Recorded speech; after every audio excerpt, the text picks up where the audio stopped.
If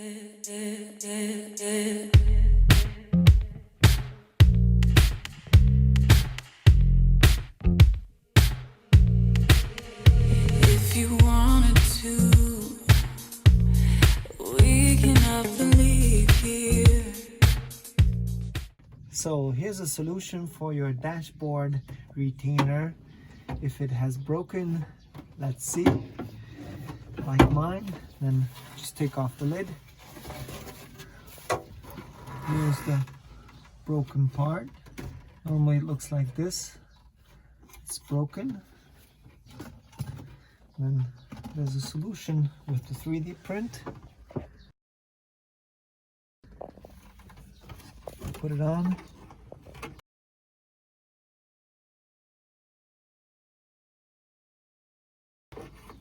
Like that. Genius.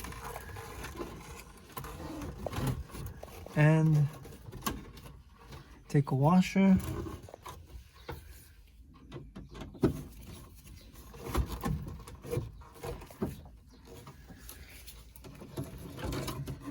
It might be tricky here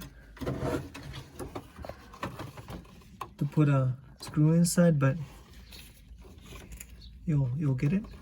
Just take these switches out. They're really easy. You see these retainers on the side. You can just push them in and then they pop out. I'll show you. You can also dismantle the cables on the back. Mine is an early 80. It has a connector here. Just pull strong on this.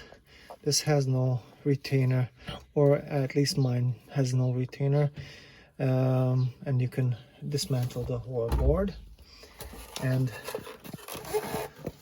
I showed you earlier that there are some clips on it.